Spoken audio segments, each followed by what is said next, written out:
very good evening and welcome to Prime TV News, coming to you live and direct from the Prime TV studios with me, Abrar Abid. Now, before we go into our stories in detail, let's take a look at our headlines.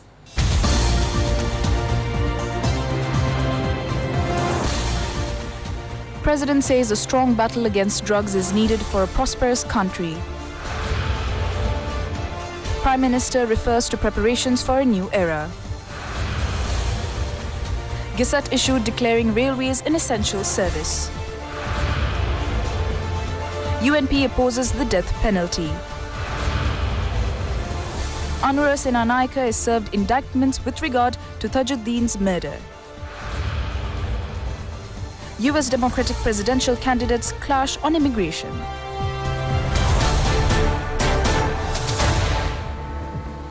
In our lead story, President Maithripala Sirisena has emphasized that a strong battle is needed against drugs in the task of building a prosperous and virtuous country. He made this observation joining in vesting of buildings of several schools in the Polonnaruwa area.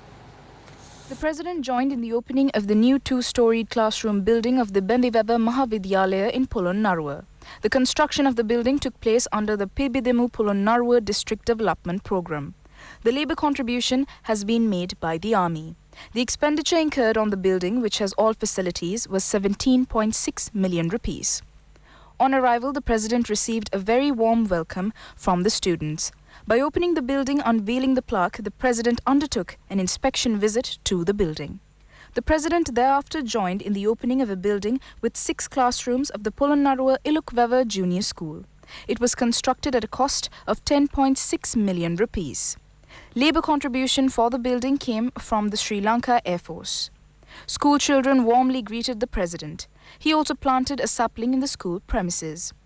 Unveiling the plaque, the President inspected the building and viewed the activities of the children. Thereafter, joining in a function that followed, President Maithripala Sirisena said that many development issues had surfaced. Rural-wise funds had noted been allocated, identifying the requirements of the people. Later, the President joined in opening the two-storied classroom building of the Morogasveva Junior School.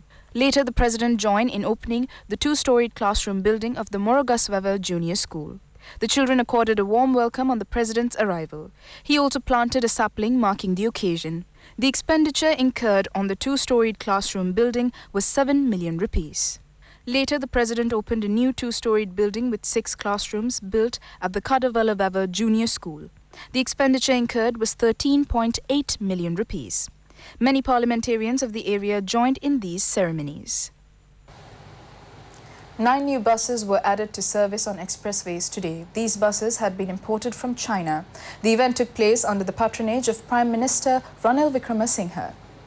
New buses with modern facilities are being added to the service with the intention of providing a more systematic service to the commuters. The Prime Minister Ranil Wickremesinghe inspected the buses during the event held at the Shalika grounds today. It was followed by the addition of these new buses officially for operation on the expressways.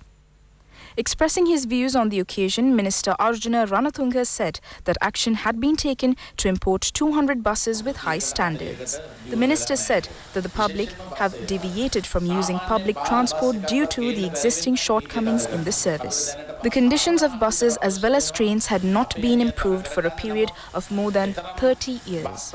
But he said particularly the bus service had not improved. Laws will be tightened to prevent the import of low-quality buses. He said that the country at present needs around 4,000 buses to improve the service. But he said that the government was not in a position to import such a quantity at the same time.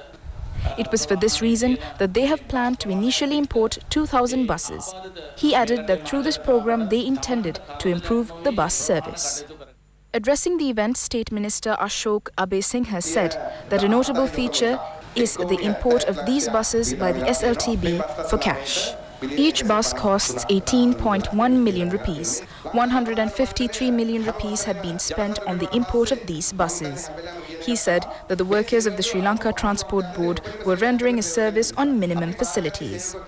There were 37,600 workers and 5,500 buses operated daily. salaries of workers of 76 depots of the total of 106 depots had not been paid when they took over the government in 2015. Workers had not received their EPF. But he said that workers of all depots were now receiving their salaries. He said that he is glad to mention that every depot has a fixed deposit of 10 million rupees to purchase such buses.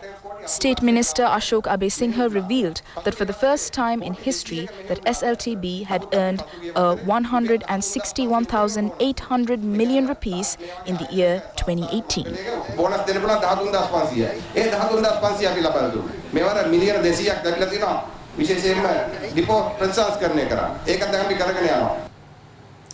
A Gazette notification has been issued to declare rail services as an essential service.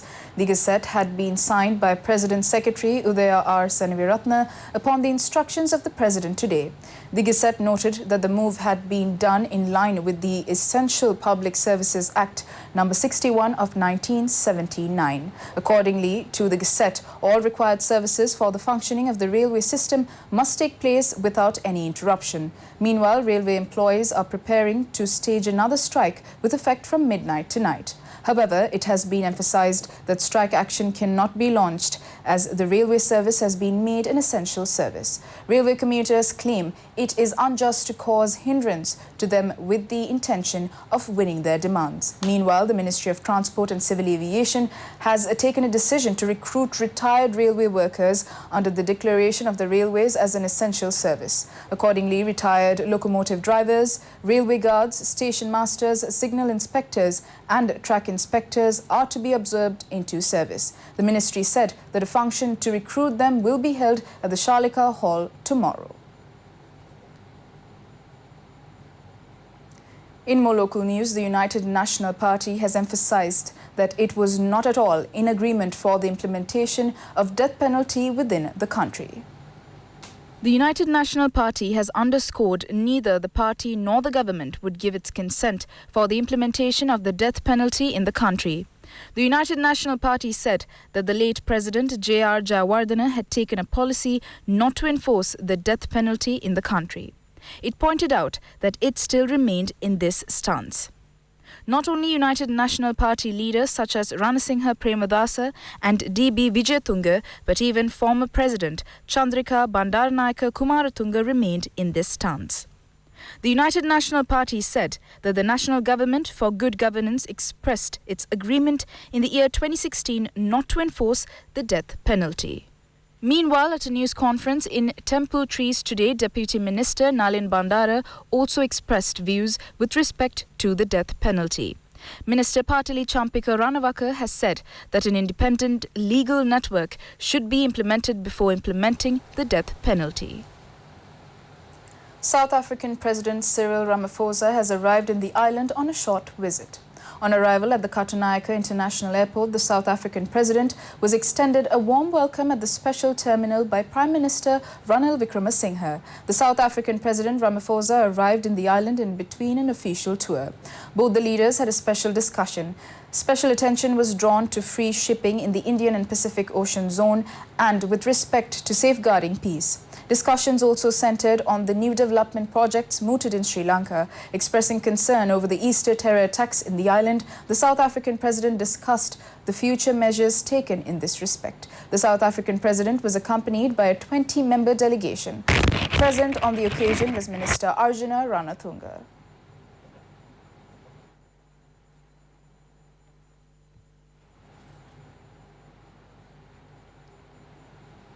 In more news at home, former DRG Aravinda has been enlarged on bail. The Colombo High Court released him on bail. Indictments were served on the former senior police DIG over the killing of Ruggerite Wasim Tajuddin today.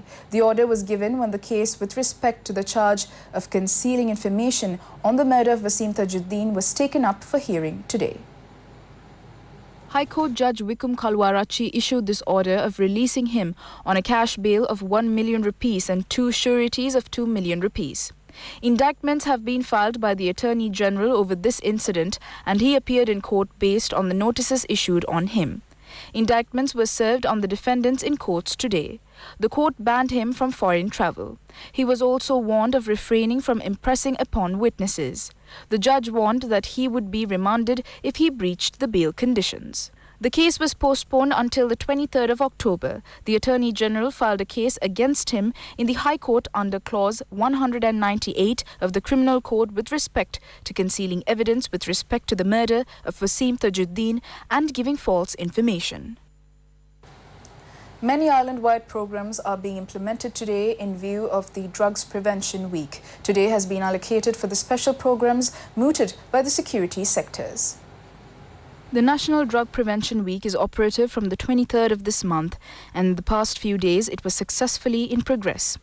Various drug prevention programs were in place during these days with the contribution of schools, places of religious worship as well as non-governmental organizations. This National Drugs Prevention Week is being implemented to create a broad public leadership against drugs. Death penalty is the punishment for the illegal drugs racket is the theme this year. In the meantime, a program was operative to raise awareness on children of the Medarigirian National School under the theme with the International Day Against Drug Abuse and Illicit Trafficking marked across the world on the 26th of June. It was organized under the patronage of the North Central Province Governor Sarath Ekanaika. The children of the schools were apprised in drama form the harm hindered on human lives through the use of drugs.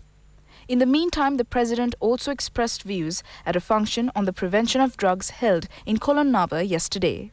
Additional Defence Secretary W.A. Kulasurya, who joined in the 7th hour program telecast over the independent television network today, said if the vast amount of funds that is being spent on the drugs is saved, it would be possible to use these funds for the well-being of the families and the country. A large amount of funds are being spent in the health sector. These could also be saved and used for the development of the country. He made a call on the entire country to prevent the use of drugs.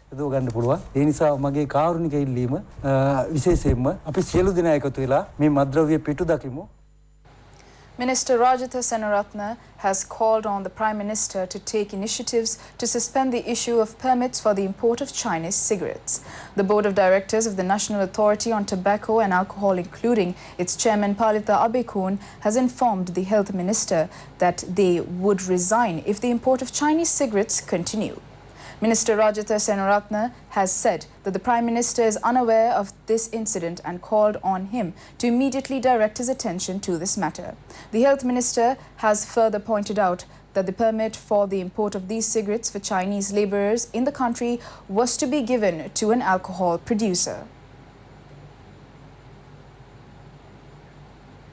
In more local news, the Special Task Force has raided a high-technology communication centre that had been operating illegally. The Organised Criminal Investigation Unit of the Special Task Force during a raid carried out in the Valivita area in Kaduwala came across this centre. 2,000 SIM cards prepared through the use of fake documents and several other equipments including laptops were recovered. 3 suspects along with a Filipino woman were taken into custody. In more news at home, senior journalist S. Thilainathan has passed away. S. Thilainathan began his career as a journalist from the Veerakesari newspaper as an editor. He served for some time in the ITN Tamil News Division and also in the Administrative Division. S. Thilainathan also served as a news editor of the Sri Lanka Broadcasting Corporation and also in several FM channels. He was a one-time member of the Press Council of Sri Lanka. He was 75 at the time of his death. The remains are placed at a private funeral parlour and the final rites will take place at the General Cemetery, Kanatta. Let's now take a look at the very latest in the business arena.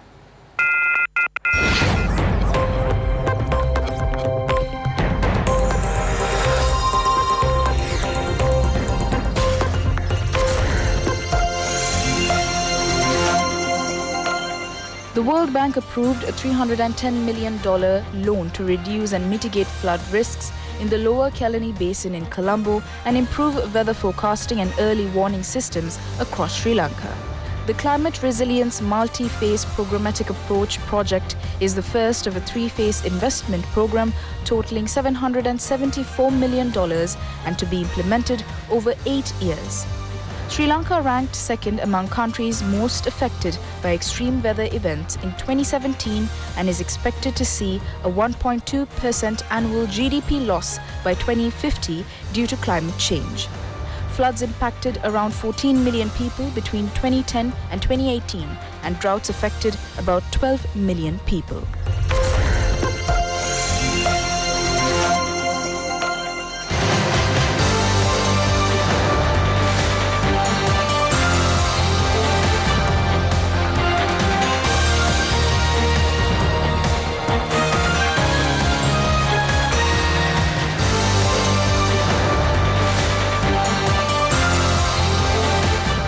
And that is a wrap-up of Prime TV News for today. Do join us again tomorrow for the very latest. And in the meantime, do visit our website www.itnnews.lk. And I am Abrar Abid for the Prime TV News. A very good evening and take care.